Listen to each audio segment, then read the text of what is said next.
welcome to Drat Veterinary Podcast, everybody. My name is Dr. Alfred Tan, and today we have a very special guest. We have Phil, and I'm going to mess up his last name here, so I'm just going to have him introduce himself, and we'll kind of talk a little bit about how we know each other. That sounds right. Most people do mess up the last name, but my name is Phil Aughinbaugh, and I do work with the wonderful Dr. Tam over here. But you could try to say that if you'd like. Aughinbaugh, yeah. Well, so there's a lot more syllables and letters than the two. Yeah, it's not pronounced as definitely not as straightforward. The complication is to spell it. And I take pride in my ability to pronounce and say things, but that was a little bit too German for me. All right, so I met you just recently since I moved to Florida. We work together. We do. Yeah. A lot, actually. We work a lot together. Yeah. So I know you. So you're a licensed technician. Yes. Nowadays we start to say nurse, which is something we could definitely talk about. Too. Yeah. We have a special little title at our hospital called a PA, which kind of means you obviously have a lot of nurse roles, but it kind of takes it a step further, and you're pretty heavily dependent upon by a lot of the staff, doctors and assistants and other nurses to kind of get the ball going and really organize and orchestrate a big chunk of a thing. So, yeah. But I'll kind of go a little bit into your history here. So you're originally primarily from Colorado. Yes, I was born in Colorado, but most of my life as preteen, adolescent, all this stuff, I moved a lot as a child. But I'm originally from Colorado. And so that's also where you did your schooling. Yes. So once I finally went back to Colorado after, basically high school or middle school, I should say, went to high school in Colorado, and then I took a little bit of a hiatus after high school. I just was not in the mindset at all to go into any sort of college. So about 5 years, and then one night randomly, I just was tired of not doing anything really.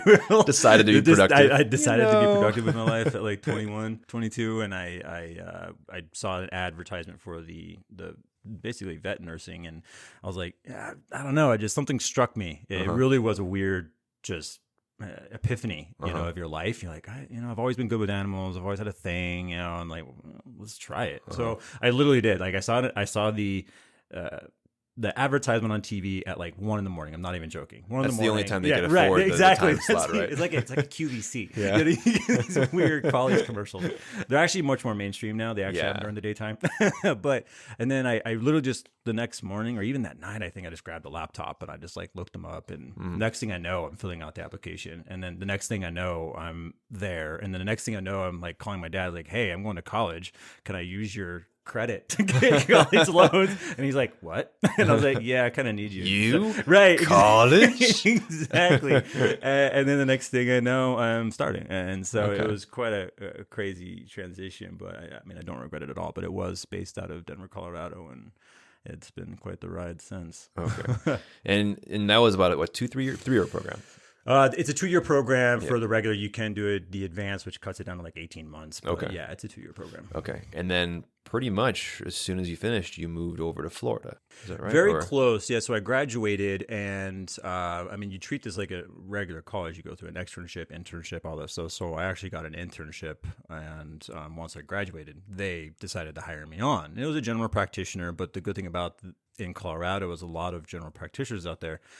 They don't just stick to one, cats, dogs. Like the 2 doctors that I worked for, where it was like a 4-doctor practice, but the 2 owners were husband and wife. Yeah. And the husband, he saw wildlife, he saw avian, reptilian, cats and dogs, and varmint, and like all kinds of stuff. So it was actually a really excellent initial general practitioner, because I got to see a wide variety of stuff at first. And this is all brand new to me. I'd never had any prior history or experience with working with animals prior to this, besides just your pets.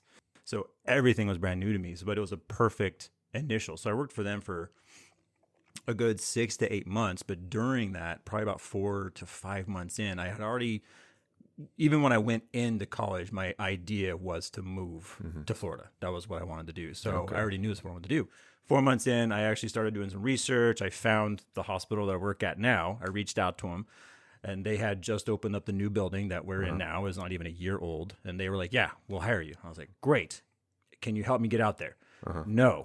Great. I'm going to need a few months. Yeah. And they're like, all right, we'll get back to us when, you can kind of make it happen. So then I just kept working, kept grinding. And next thing I know, I reached back out to them and I was like, hey, this is the deal. And they're like, great. And voila, like 6-7 months later, here I am. Okay. All right. And then now 4 months later, here we are. Right. And 4 months later. Well, this is 9.5 years later for me. Well, yeah. But 4.5 months later for you, here I am. Yeah. No, it's cool. I mean, like when we first started working, I think I was working because you work.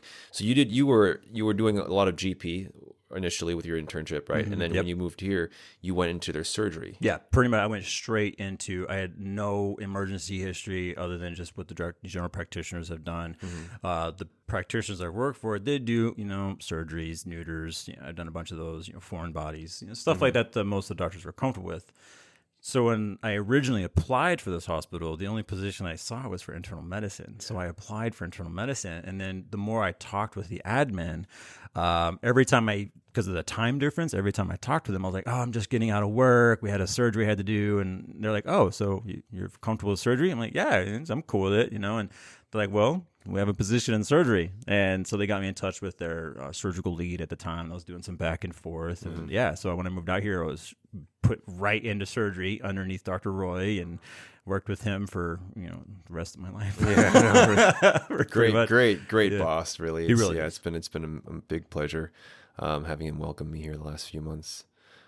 So then surgery for it was 9.5, so about 8 years, right? About 8 years, yes. And then you took a bit of a hiatus. Took a sabbatical, a year off. I was really trying to find some other, interests in my life and, maybe a direction I can maybe do. And I did get into managing the kickboxing studio for a year. So I did that. I could not do both. I wanted to try. That was not going to happen. So I was like, all right, I'm just going to try this for a little bit. Worked out for quite some time. And then I was just like, I think it's time to consider going back into it. They welcomed me back with open arms. And when I came back, they didn't really need me in surgery, but they had opened up the PA positions. And they're like, well, we do have a option for this particular shift that we can do for you if you'd like to do that. And I was like, you know what? I'm down for something different and trying it out. I've got the history and whatnot. So I was like, let's go for it. Okay. And then, shortly thereafter, you had signed on as well. yeah, definitely. And I was getting mentored really with our other doctors in the daytime, and then now my position really is just as an emergency doctor is kind of just fill the shifts that they need me in. So then there was a solid like 2 weeks where I was working like just every day with you every time, pretty much. And I think that's kind of where we started developing, getting to know each other, and then realize, oh, you like voice stuff too. Yeah. And you said your dad was in the radio. It was a radio. Yeah. I never actually got to experience it because when he was doing it, I was infant, toddler, and he was getting out of it at that point. But yeah, he did do a lot of radio hosting and voices and stuff out of like Tennessee and Kentucky and stuff like that. Okay. Well, definitely, apple doesn't fall too far from the tree. Yeah. Definitely got a good voice from it. I've been told that actually when I was at the studio, a lot of the clientele out there is like, you got like a radio voice, because I had to be mic'd up to teach the classes and stuff like that. And a lot of them were like, yeah, you've got like such a radio voice. And I was like, getting me a run for my money here. Yeah, like, hey, maybe it's called Drat. Way to go. Not Phil. Right? Podcast. I'm taking over. I know. All right. Well, so, one thing to, kind of jump into a little bit more about veterinary social things, which is a really big part of what this podcast is about. I'm sure you've noticed is this is become a female predominated field. In vet school, for me, a lot of my classmates were female, and I would imagine for you as well. I mean, to kind of start from to kind of set the tone of what I mean is, I feel like there's a little bit more job security for us. That's just kind of how I've known. When I first got my assistant job at a vet, the only reason my boss even told me was because I was a dude, and he was like, we needed someone to I mean, this is obviously kind of sexist, but he was like, we needed someone to lift heavy things. That was solely. That's commonly what I get used for. Yeah, that's solely, or like, oh, I needed him to pick something up from a shelf or something. You know, like that's what we needed you for. I mean, it definitely exists, and I think that's true not only for veterinary medicine. I think it's just the medical field in general is heavily female dominated, especially from a nurse standpoint. Times are drastically changing, and you know the social roles are changing, and I appreciate that because now, you know, we're all about the equality thing, and I'm totally down for that too. But I feel like you know, as a man, you can be appreciated for, you know, being caring too. Yeah. We're not all just beefy meatheads and all we want to do is just go hunt and, you know, sitting down and that's all we do. No, like I appreciate what I do, and I actually appreciate the need and the acceptance of being a nurse at this point. And I love the fact that they're actually trying to petition and pass bills to change our title from, you know, technicians to nurse, because I do think there's a drastic difference between a technician and a nurse. But I think that's just true. And, you know, even in the doctor field, a lot more male doctors are starting to come through and female doctors are starting to come through. I mean, in my graduating class, when it first started, the sad fact is, you know, there's a lot of obviously attrition rate with, you know, any sort of college. And I have to say too that the program that I went through was not an easy one. It is a very difficult 2-year program. So I mean, if you're serious about it, try it, but it's not easy. I think about 120 students was my original class. I can count maybe 4 passing males. Okay. And I was one of them. So, wow. and the graduating class was probably about 70 to 80 people, if that. Well, I mean, not only just the school itself has a high attrition rate, your field, your specific role. I think there was a statistic, I think, with nurses, it's the average lifespan for your career is less than 10 years. Yeah, 8 to 10 years. For a nurse, 8 to 10 years, absolutely. And I find that to be 90% plus true, because I've been in this already to that extent. And, you know, my mindset is already like, how long can I really do this? You know, and that's when I think that's where my mindset was at the 8-year mark when I took that year off to go do something else. Because I was like, man, is this something I can really do lifelong? It'd be really tough to do it lifelong. And there's very few nurses out there that are past 10 years that still do just the nursing aspect. Yeah. So when I did come back, that was my mentality. I was like, all right, if I'm going to come back, I want to be able to do something that's not as, I would say, grueling on my body, you know, because it is, not even joking, for nobody who does know veterinary medicine, or like, it is a very physical job. You think it's all puppies and kittens. Yeah. Some of these dogs are, you know, 150 pounds, 160 pounds, and you're deadlifting them from the ground or restraining them, you know, so it's a very physically demanding job, and it wears on you, you know, 8 to 12 hours a day. And so when I came back, I was like, all right, I want something that I can still be very beneficial, but also try to control how it affects my body as I age. I'm not a young guy either. But I do think that plays a huge role too, is just, you know, it's just not a lifelong career unless you can advance in it to other positions that utilizes your, I'd say, your knowledge and not just your body. And that's where I kind of took the PA behind, is just more of my experience and expertise in that versus just, oh, hey, you're a guy, you can lift this. Yeah, right. That's it. Well, you know, let's kind of get into a little bit, you know, for our listeners who are interested in going into nursing school, kind of give them an idea of where else they can kind of broaden their skills and maybe even up their resume. Well, I mean, I would say, just to begin, I mean, coming from me, my resume was very limited. Like I said, I had no background. I had held a lot of jobs, you know, throughout my life. My high school GPA was not great. So, I mean, this is a career that, you know, you can definitely jump into despite your, you know, passing. I think you probably at least have to have a GED, I believe so. But I mean, if you have that, but the thing with me is, when I went back to college, because I knew my mentality coming out of high school, I knew that if I went to college, it could not be the same. Yeah. And I made that a mental note, and I wanted to go into college and give it my all and give it my best. And I absolutely did. pretty much passed with honors, 3 point something GPA graduating. So I definitely changed my whole perspective.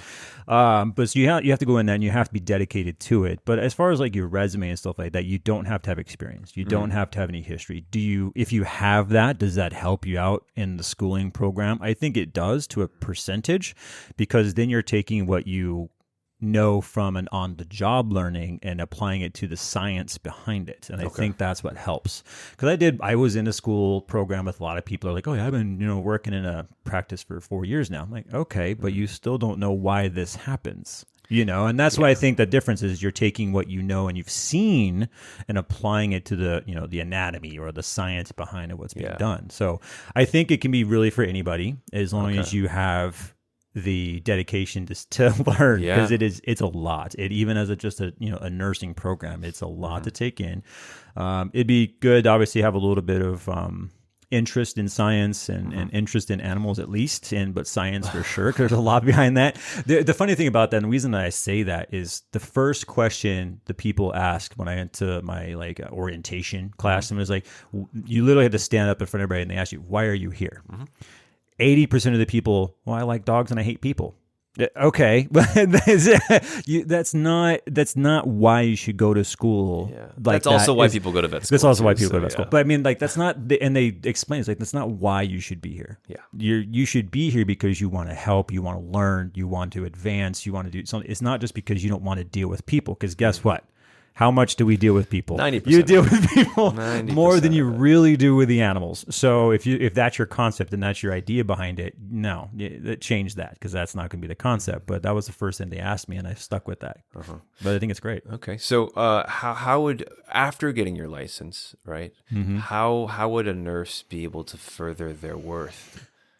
Well, I think what are their options? I guess, right? Because I think there's a lot of options. The first thing that I would do and consider is where you go to school, first of all. I went to the one in Colorado, which is Bel-Ray, which is a top 5 in the nation. There's obviously others all over the place, shorter programs, there's even online programs, et cetera, et cetera. So really weigh out what you're able to do as far as a program. I definitely recommend a hands-on program. The online program, you're going to get some basics. They're going to touch on this. They're going to touch on that. Touching on little bits of everything doesn't really give you the whole concept. So I think if you're going to try to find a program, find one that is at least a year to a year and a half, but it's a hands-on program. Like you're going to a classroom. You're putting your hands on cadavers. You're practicing what you're learning. And that was what I really liked about Bel-Ray. They're very hands-on. You do a lot of stuff socially, like in the communities and things like that, which is great. Second of all is reach out to other departments, and not just isolate your mindset to, I just want to work with this, because if you do that, you're going to cut out a lot of options. I went in and I learned this myself too. When I was originally going to the college, I was like, man, I really want to work with marine life, or I really want to work with reptiles. That's great. They had them there. I didn't work with marine life, obviously, but they had lizards and all that stuff. And I was like, oh, this is fantastic. But as I did the program, I learned that that's not what I was wanting to do full term. It's great to deal with. It was cool to learn.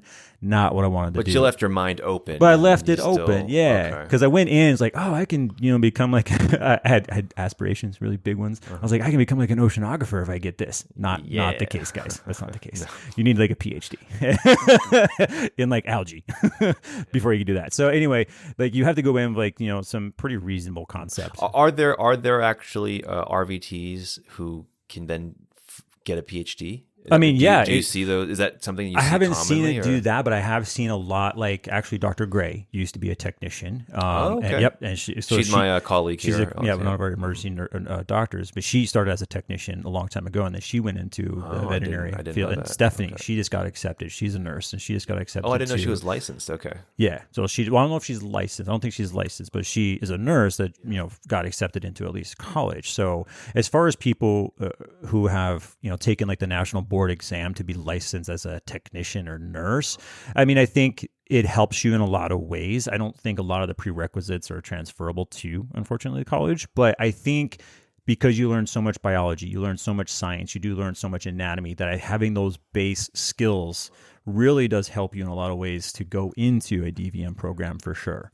So I think if that's your ultimate goal, but you don't want to make the giant leap to a DVM, I think that's great. I really do, because then you see the other side of it. And I see a lot of other doctors that have been there, and especially like Dr. Gray being a technician and then going into her doctorate. She was all like, yeah, I mean, I've seen like these other people who never worked a day in their life with animals, but they got accepted into the program and they have no concept of anything. Absolutely. Well, I think there's a big difference here, because there's being a veterinary assistant and then being a licensed nurse. Yes. And we sometimes now mix it up, and I feel bad because I also then the reason why we've transitioned in from using technician and nurse is because all the assistants started becoming called techs, and now you've lessened the impact. So now I don't want to do that with nurses so much, even though we still kind of do. Right. But I agree with you. I think that it's important to have hands-on experience before becoming a vet. Because there were a lot of people in my class who've maybe did like 100 hours of like vet assistant cleaning kennels or something, and really their practical skills and understanding was just so far behind. Not to say they didn't end up becoming great vets, but you are at a disadvantage. Absolutely. I personally don't think you have to go into like full-on nursing school to then go into transition into to vet school. Makes sense, yeah. That actually, I feel like if you really, I know people who are trying to do that, and I find that to sometimes be more of a financial issue. It is. You're spending, your tuition was at least, I mean, that was 10 years ago. I'm still paying on it. Yeah. I mean, 10, 15, 20 grand? Okay. Ultimately over 30. Oh, okay. So I mean, so there you go, right? Yeah. I mean, so for those who are thinking about becoming a vet as their full goal, but they feel like they have to be RVTs first, I don't think that's necessary. No, I don't think you have to be an RVT, but I think having base RVT roles and practical skills in that sense, I completely agree. Yes. Yeah. Okay. I think it'll just help you in the end. And I'm not saying go to a 2-year program just to go into an 8-year program. Like you don't have to go the long way around this, but I feel like at least getting into a field and working it for a while, even if you start as a not even like a kennel tech. A lot of our kennel techs started there. They worked there for 6-8 months. We're like, you do a really good job. Would you consider maybe being an assistant? Then they move into the assistant program. Then they're actually helping the nurses on the floor. They're helping hold and learning how to restrain, and et cetera, et cetera. They worked that for 6-8 months. All right. You've proven your worth at that point. Let's see if you want to jump in and go into actually nursing or technician work. And we've had actually some pretty decent success from having that process done with some of our current technicians. And they're great. They're wonderful, So I think at least getting into a hospital of some sort, absolutely, and seeing how it functions, seeing how it works, the motors, the cogs, the people, animals, and surrounding yourself with it for at least, I would say, 1 to 2 years. You've probably seen vets and you can tell how they treat their nurses from if they used to be a technician assistant versus just jumping straight into vet school. Yes, right? absolutely. I kind of, it's maybe a little bit mean, but sometimes I'll do this to the interns and externs that we get at the hospital, because, a lot of them haven't done that. They're just in their schooling. And I'm like, hey, can you place this catheter? And they're like, no. I'm like, okay. Well, you're going to learn. You probably should. You probably should learn. Yeah, I'm technically not really asking you. Right.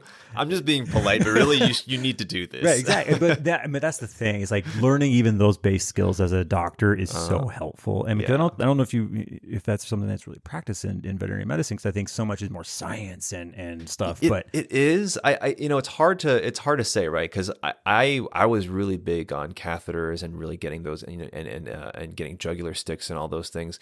But then we get spoiled because we start to train our technicians and our nurses and even our assistants to be able to do a better job than we do. Right. So now I could still do it, but if I had to bet money on me or one of our assistants or nurses, I would put money on them getting it before I do.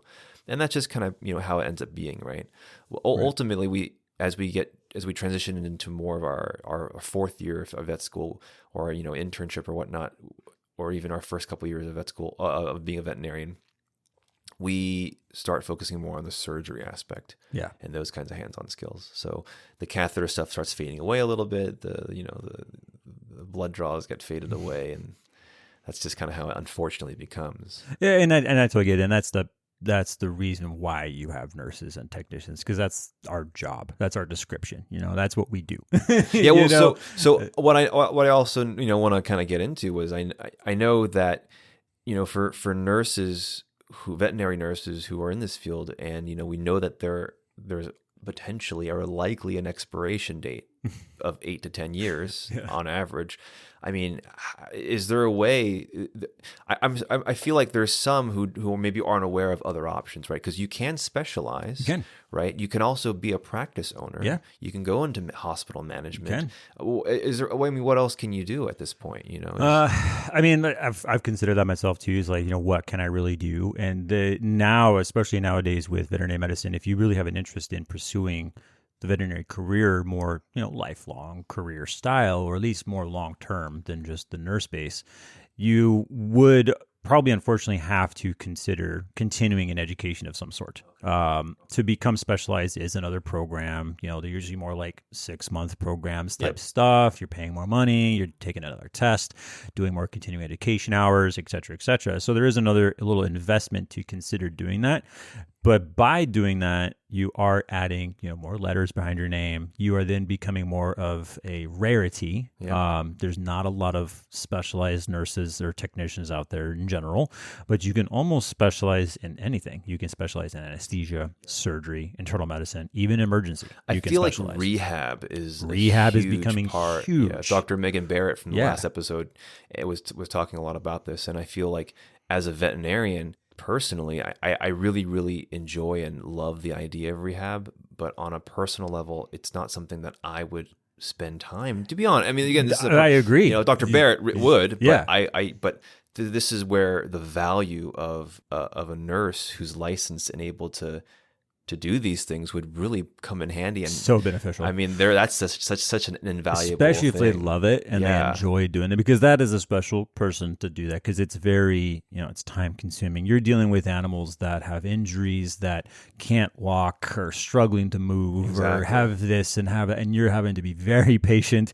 You're working a lot of different machines, the water treadmills and balls and all kinds of different things, lasers, so you have to be very comfortable with all that stuff. But I mean, it's a very, very big and upcoming, additive to even our hospital. I mean, it's only been active in our hospital for, I would say, at least 3-4 years. Okay. And they're busy all the time now. Like they're booked. They're booked solid. And a lot of the post-surgery cases are almost instantly going into a rehabilitation program, so I think it's something that if you're interested in doing that, you can specialize in that. You can get licensed in that. You can get licensed in radiography. You can, almost any aspect you can do. Yes, it requires additional schooling and additional testing and money. Yes, but it's a lot cheaper than the actual, LVT program.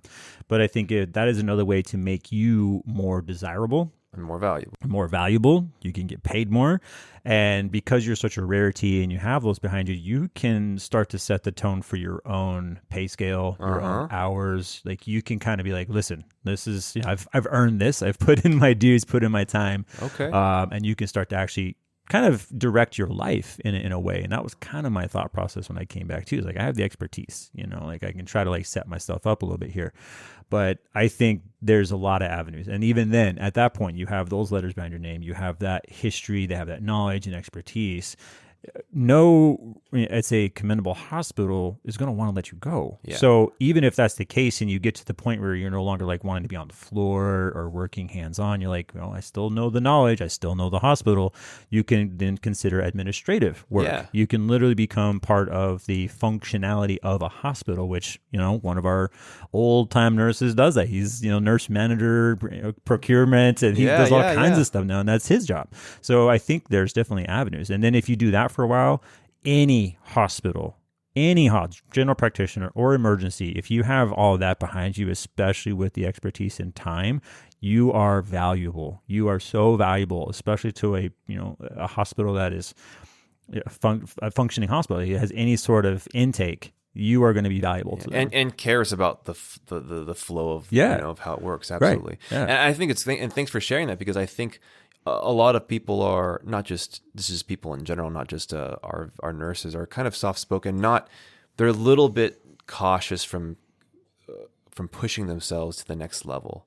they'll, Absolutely. and also I think for one, it's just not really knowing what the options are. Right. And maybe, I mean, I guess you could probably answer better than I do. I don't want to speak for the nurses really, but there's a reason why they don't really kind of go to that next level very often, right? I think there's a couple different reasons why for that. I think, again, partially they don't know it exists. And then second of all, it requires another investment. It requires more schooling, more time, more finances, which unfortunately is sad to say. Veterinary nurses and veterinary medicine in general just you're not going to be rich by doing this, unfortunately. That's just a sad fact of it. And I didn't really know that when I went into it. I just kind of jumped into it. But the thing with what I learned out of college, and that's another thing I really liked Bellray, is they educated you on this, is like, you got to open up your area of want to work. If you're in an area that has a college, the amount of populative people that they can pick from is excremental. Like, it's 80% of the population is around that college, so obviously they can pay you less because they can just pick another one up. So I learned that from Colorado, and that's why I moved out here, and I got paid excrementally higher than I would have if I worked at an exact same facility in Colorado. So open up your horizons for locations to work. Don't just say you want to stick in one spot, because you can do that. That's fine if that's what you want to be prepared for, but just be prepared for the financial aspect behind it. But getting back to that is they don't want to, and a lot of people don't know if they want to be long-term. They are, unfortunately, veterinary nurses and technicians are young in more population. I would say they're probably 25 below. You're talking high schoolers to mid 20s is probably your majority of your beginning nurses. They don't know if they're going to want to do this for their entire life. They're infatuated with the fact they get to work with animals. They get to play with puppies and kittens, and some of them do learn, and they're like, well, this is great, this is me, and they stick with it. That's where the attrition rate comes in. A lot of them 3-4 years in, they can't. The reality hits. Oh, the finance, this is horrible. The financial aspect hits. The pressures and stresses of the environment hits.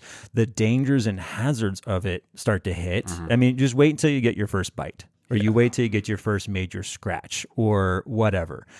It changes your mentality. And it really does. I mean, thankfully, I can knock on wood around here. I've never actually had an experience that aggressive so far. As they knock. But I know a lot of people that have, and they're gun shy at that point. They're like, oh, it really changes your perspective on how the job functions at that point. So then there's that, and any of those experiences is going to change. So I think a lot of people don't, once they get into this, they don't go down that track about, oh, I should, advance my career by going into an expertise because I love this so much. No, they get stuck in the groove. They get stuck in, this is what I'm doing because it's paying my bills. And unfortunately, they lose sight of what they originally went into it for. And I think that's the sad fact of it too. So it takes this, and I can't say this enough, it takes a special person to truly love doing this job, especially from an emergency standpoint. General practitioners, I think, are a little bit different in this concept. Yes, they still see some emergencies, but they see a lot of the healthy puppies and kittens, and, that's fun, or blood draws, and, client communications, which are happy and stuff like that. It's a different world when you get into an emergency specialty clinic and you're seeing the things that, don't make it, and you're trying to help. And exactly. So that changes your mentality. You get desensitized, which is another unfortunate sad fact. I'm not saying we're all heartless and we don't care. Every single one of the people I think I work with care about every pet that walks in there. But it's still, unfortunately, a side effect. Like that takes a part away from you. It does take a part away from you. You learn to either adapt to it and process it a different way, or you just shut it out completely. Or you crash and burn. And it eats you alive. And that's exactly what it's happened to a lot of people. It'll just eat you alive, and you just can't do it anymore. So I just think that's one of the main reasons. Those are the three things for me: is they don't know about it, they're not going to be in it long term enough to consider it, or they burn out. Yeah, and I think that's the other thing. They burn out. All right, so I mean, this is great information for people who are interested in going into the veterinary nurse field. I have a couple of followers on my Instagram who hopefully are listening in, and this might be some good helpful insight to kind of for your future and mapping out where exactly you want to go. Unfortunately, yeah, the cost of veterinary medicine is high, and the pay is not that great. I wish there was a way we can fix this. It's getting better, I will say. Okay. I mean, it is getting a lot better just Okay. because it's becoming such a dynamic in America, veterinary medicine. I think every household has a pet pretty much, right? And most everybody is going to care for it in some way, shape, or form. Okay. But I think it also is population density and things like that. So the one thing I'd want to take away from everything I said is I don't want to shy you away from doing veterinary medicine because of that. Because like I said, it's more of those like, do your dues. Pay your dues and like you'll be able to advance and you'll be able to make more, but it's not like you're going to come straight out of veterinary, nursing school and make $30 an hour. Not going to happen. So don't worry about the financial aspect of everything. I mean, start out, do it for a while, give yourself a chance to really either enjoy it or figure yourself out. Okay. All right, well, let's move on to the latter part of my episode here, the OMA sarcoma. So I was already telling you about this, and this is something I started, pretty early on with the podcast. I stole this from Eliza Schleisinger. Definitely still someone you should check out. I wish she was paying me for this, but she also just came out with a special on Netflix. I think it's yeah. So she had a couple specials, and now she has one. It's a skit. I think I haven't seen it yet, but she's been advertising on Instagram. I think it's like a skit series, kind of like SNL type of skits, and it's going to be on it's now I think just started on Netflix like today, so everyone go check that out. But she on her podcast has something called Top of the Cob, which is pretty much just talks about one thing that you currently like, or currently or in the past, or something you like that you want to acknowledge, and something that you don't like. So I call it OMA sarcoma because OMAs are typically benign tumors, and sarcomas are pretty unfriendly tumors. Lady agrees. Lady agrees. She hates the sarcomas. Her being a golden retriever, she's definitely going to have one.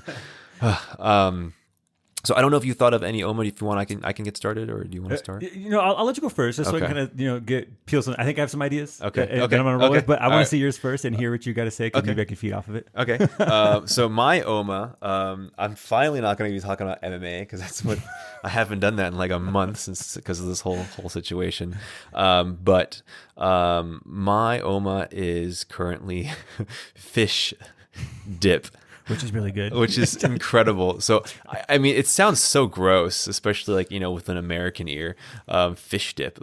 But I didn't really have too much of that until I moved here to Florida, because there was a local fish shop that I wanted to check out one day when I first moved here. And they had like this kind of like mahi or ahi fish dip. They added mayonnaise and, like probably some relish or whatnot, and you eat it with crackers. And so I got it, and it was like the best thing ever. And it was kind of like the beginning to what now has become a bad obsession and an addiction. But I went there, and then I went to, and I got a couple more samples from another store. And then just in the last 7 days, I've eaten like 4 pounds of fish dip, because I went to Costco to get some things, and they were selling it. And it was like a blue crab dip, as well as also like a lobster dip. And they have like, they have fish in there as well. And it's just, it's so good. I mean, you keep telling yourself it's healthy because it's protein. You try to make it work. But it's like 90% mayonnaise. Yeah. And I wouldn't say mayonnaise. But it's, if you look at the ingredients in the back, it's like fish, and then the next ingredient is mayonnaise. And it's like, all right, well, but it is so good. I urge people, even if you don't like seafood, try it, because I don't get any of that fishy flavor, even though I actually really like the fishy thing. We were talking about sushi earlier when we were eating, like, but I love that stuff. This doesn't have any of that crazy fishy flavor. It just tastes or the smell. It didn't really have that really pungent like fish seafoody smell when you opened it either. No, it's incredible. I'm absolutely obsessed with it right now, and I have to have a pause for like a month. I can't have any. You only have like a few more dips in each of those. I know. And they're done. I got those 2 days ago. I helped out a little bit on these, but they were mostly gone. Barely. There's a fourth of a container left in each. That's my OMA. I like it. I partake in that. Yeah. All right, so my OMA actually, and you'll everybybody can probably attest this, especially everybody at the hospital probably, because this is what I wear. But I call it.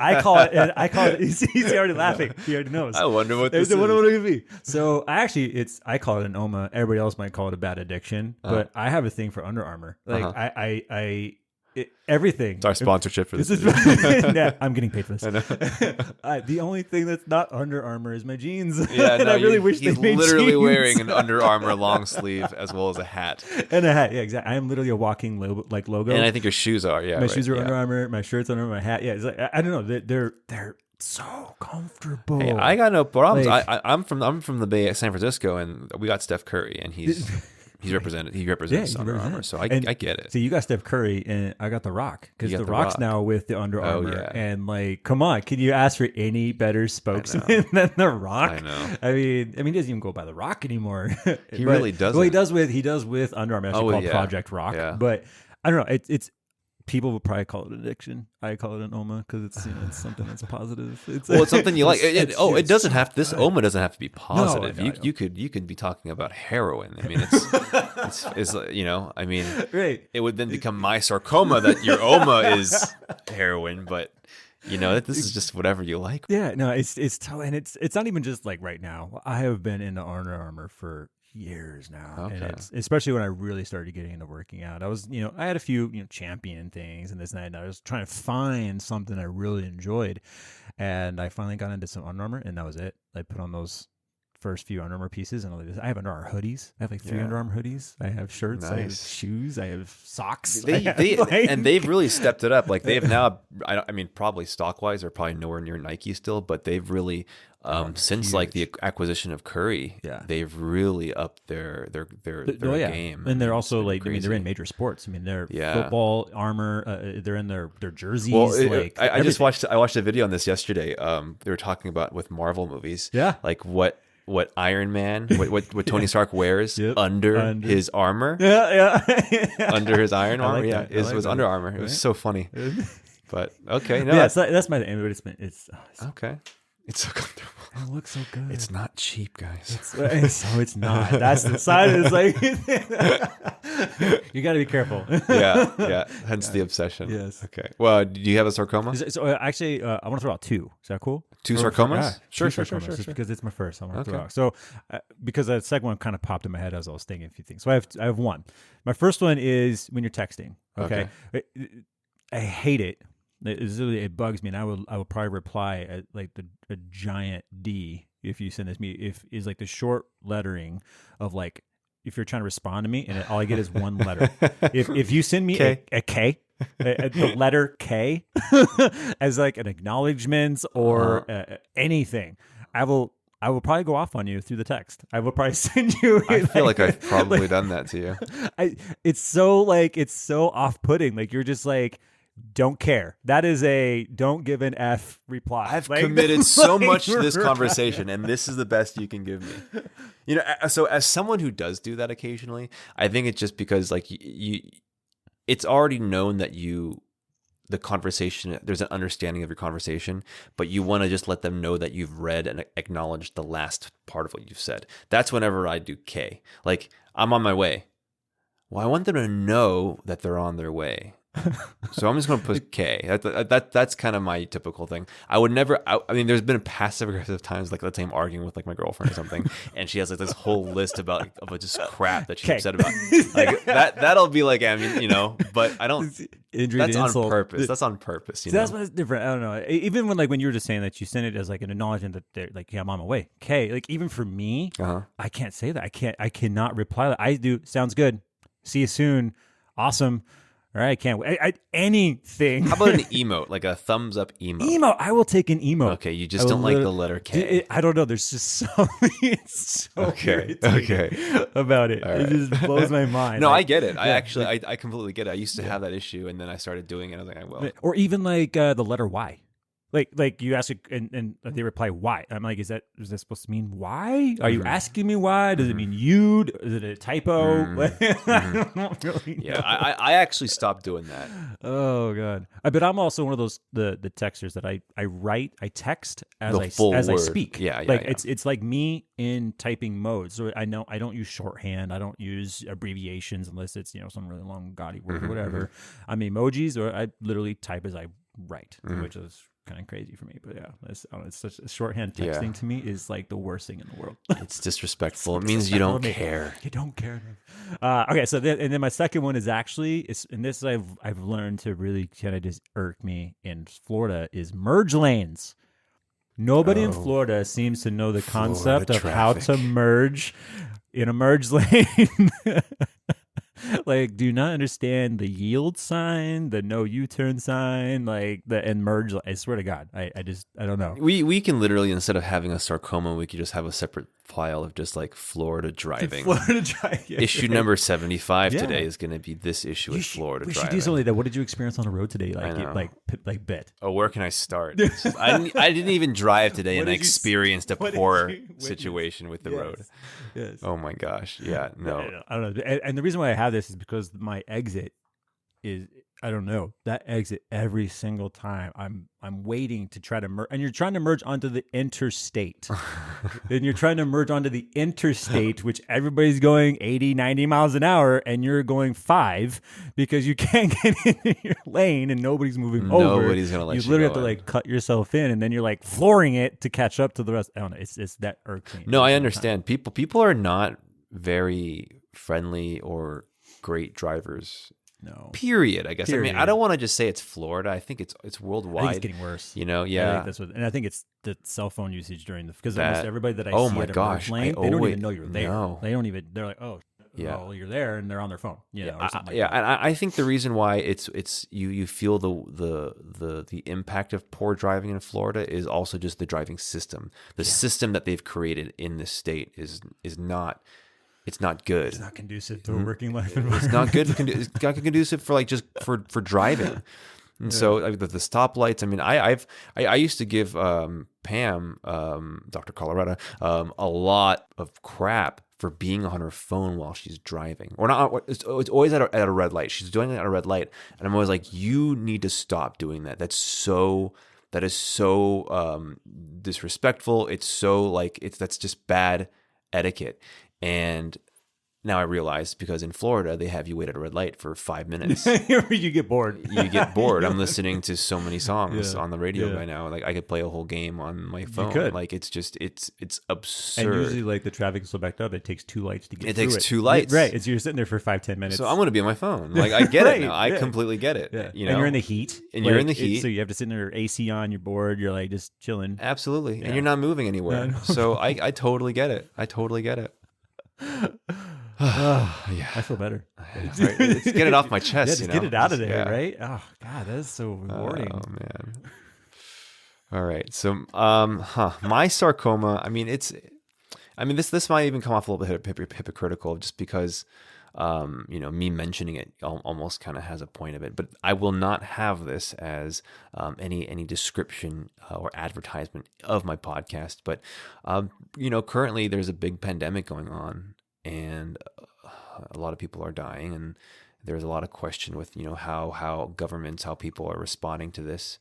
But my sarcoma right now is just there's people out there who are trying to profit from this whole aspect, and that's really crappy, man.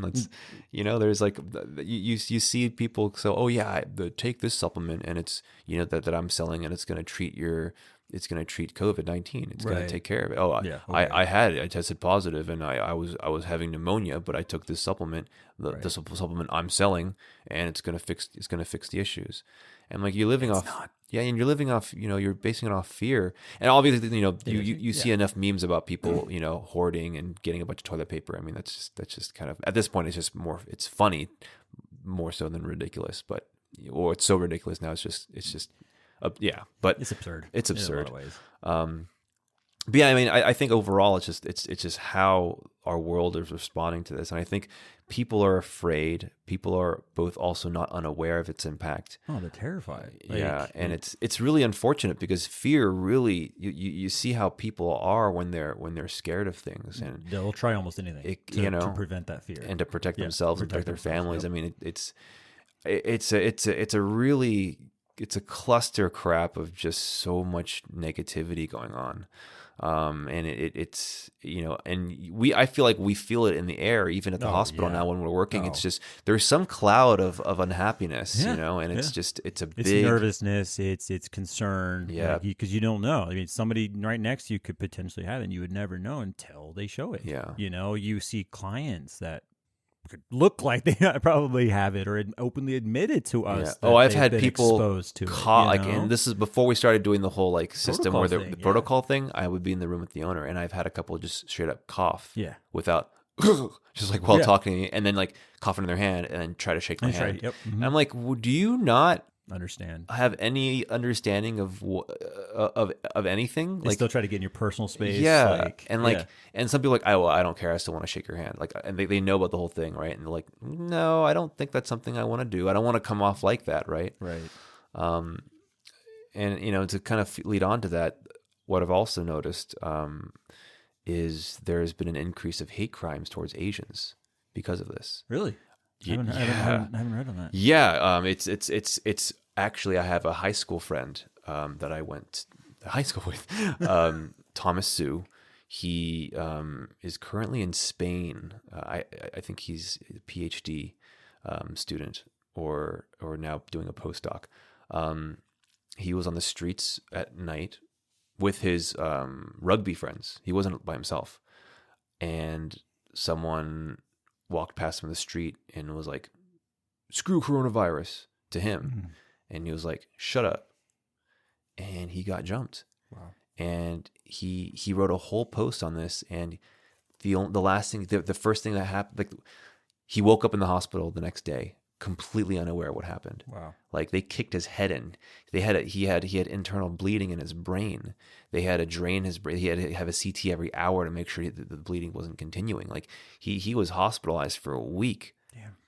I mean, these hate crimes are crazy. And, it's one of those things where, I've already heard a couple jokes because of my Asian descent about this whole coronavirus, and it's jokes I think are funny. I mean, there's certain types of people, obviously, who can make these jokes and you're okay with it, such as yourself or other people in the hospital. I get it, but there's always going to be some racial tonality behind it, and that's just going to be how it is. They're going to try to put blame on somebody. Yeah, people are also just crappy. I mean, this is an intrinsic thing. Yeah. But when we're talking about a pandemic and a global fear, and there's jokes about this, I mean, there's a lot more fear behind it than the joke really implies, and this shows because there's a lot of people now getting attacked just because of their racial profiling. Yeah.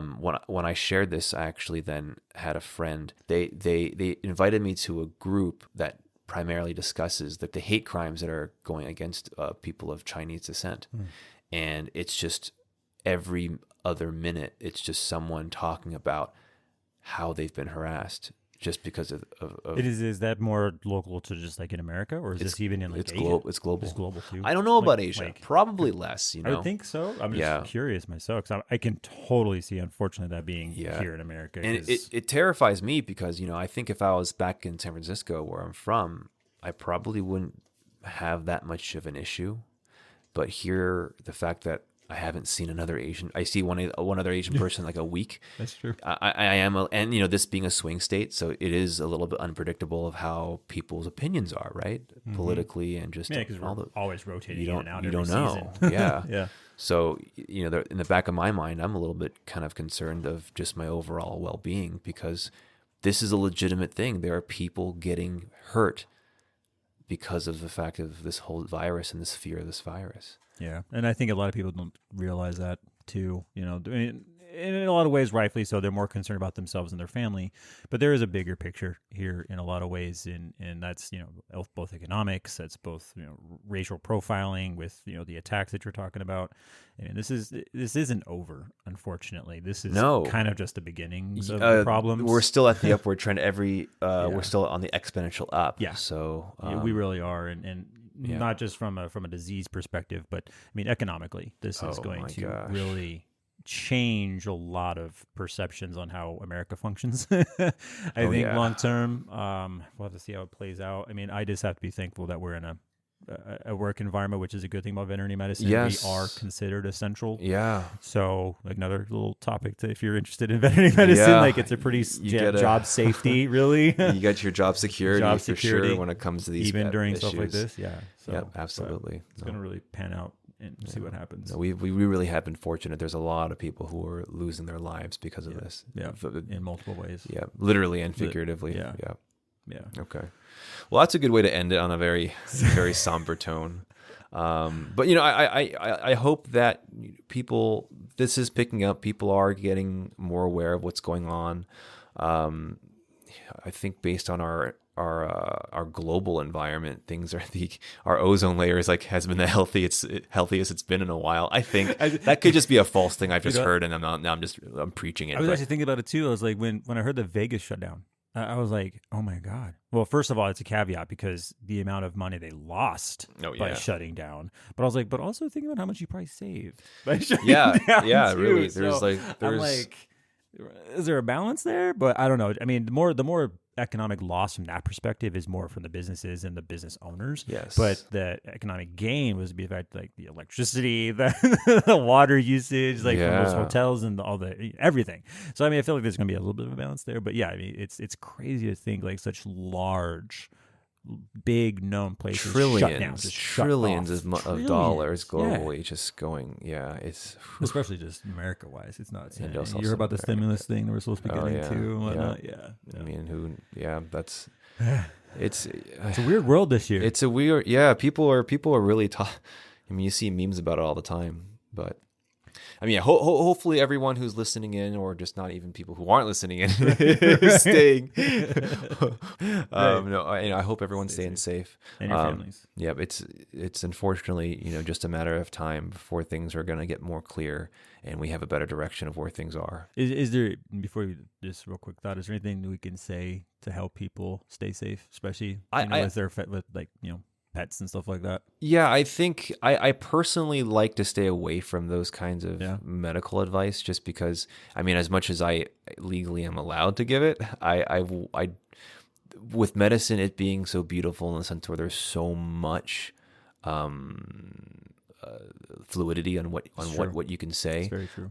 I think that there's already been enough advice about these things. I've been getting emails from literally, I mean, if you're having people like companies from all over that I've signed up with are just trying to film. Everyone's now an expert on COVID-19, right? True. And it's like, I mean, okay, we know about social distancing. We know about washing your hands 20 seconds. We know about, stay clean. It's like, there's really as much as I can say, right? I guess the one thing is, no, your pet cannot get COVID-19. There is a coronavirus that dogs and cats can get, but it's not going to be the same thing. So you don't have to be worried about, the zoonotic potential of this disease. Client actually asked me that the other day in the hospital, and I was like, I get asked that a couple of times here and there, but I mean, it's shut down pretty easily and pretty quickly. So it's good. That's good. But yeah. So there's a good part. Your pets are safe. We'll end it on that term. End it on a positive note, right? Yeah. Uplifted a little bit. All right. Thanks, Phil. I appreciate it so much. Again, he's in town, so we're likely going to be a repeating guest here. We can chat about more things. Unfortunately, we're limited with so much time. Right. But other than that, again, everyone stay safe, please, and we'll catch you guys later. Talk, guys.